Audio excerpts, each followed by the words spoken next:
Oh, hi there. I'm just counting all the money that Mohammed Hijab has been sending my way.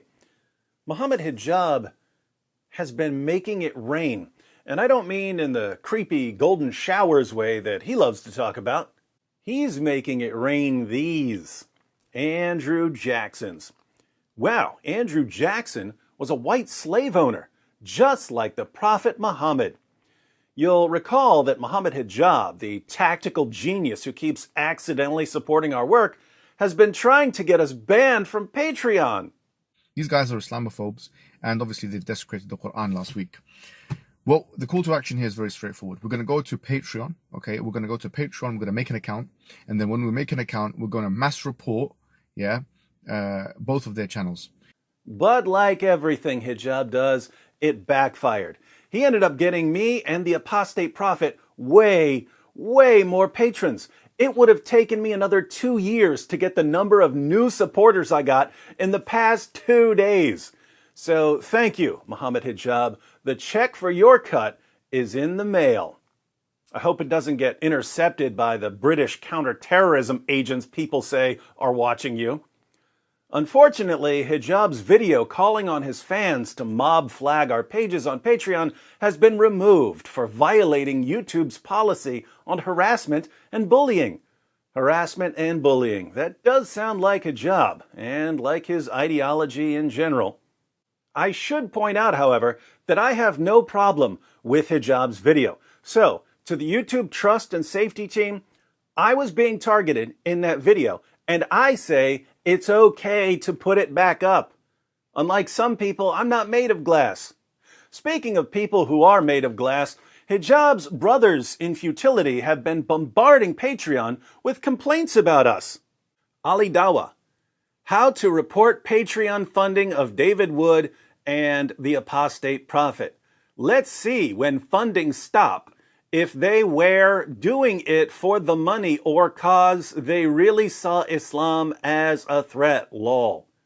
As a rule, Ali Dawah, if you want our funding to stop, you probably shouldn't be sending us scores of new supporters. But you do you, man. You do you. Adnan Rashid. This is the least anyone who believes in Allah and His Messenger can do.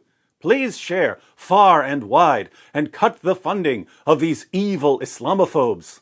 Notice, cutting our funding is the least they can do. So, if you're not going to chop our heads off, at least complain to Patreon about us.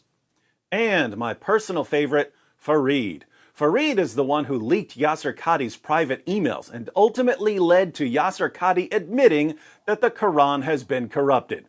So, we can't thank Farid enough. An important question to Patreon support. 2 individuals that thrive off donations through your site engage in hate crimes, like eating and tearing the Quran. Does this not go against your community guidelines? Hate crimes? Hate crimes, Farid? You think that eating the Quran is a hate crime? You think that tearing up the Quran is a hate crime? It's not a crime at all, not in this country. You can spend all day long, every day, tearing up the Quran. It's not a crime, let alone a hate crime. You can spend all day long, every day, tearing up the Bible. It's not a crime, let alone a hate crime. You can spend all day long, every day, tearing up The God Delusion by Richard Dawkins. It's not a crime, let alone a hate crime. But if you, Farid, believe that it's a hate crime, you've got a problem because you just accused your own prophet of committing countless hate crimes.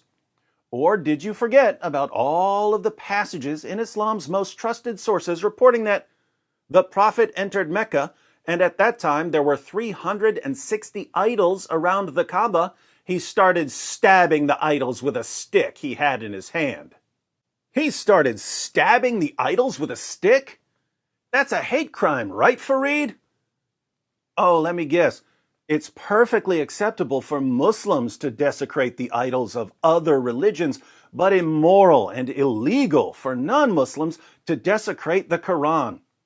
Yet there's a word for that kind of system, Farid. The word is Sharia, and we ain't under it. I am not, have never been, and never will be your dhimmi.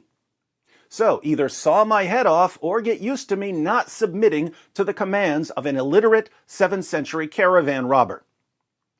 You and your pals, Mohammed Hijab and Ali Dawah and Adnan Rashid, want a world where you can heap abuse on women and threaten them with rape and torture. A world where you can tell apostates that you're going to kill them when you take over. A world where, despite your behavior, everyone respects the book that convinces you to act like this.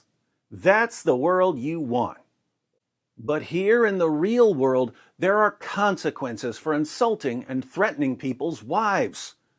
There are consequences for telling ex-Muslims that you're going to kill them.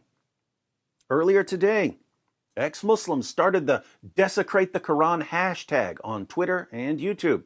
They're posting pictures and videos of themselves desecrating the Quran, ripping the Quran, spitting on the Quran, holding the Quran with their feet.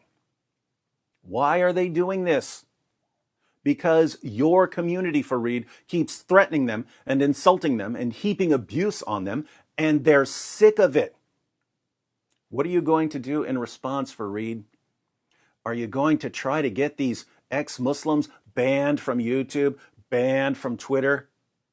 Does there ever come a point when you focus on your own bad behavior and on the bad behavior of people in your community, people like Mohammed Hijab and Ali Dawah, and not on the behavior of people who react to your bad behavior?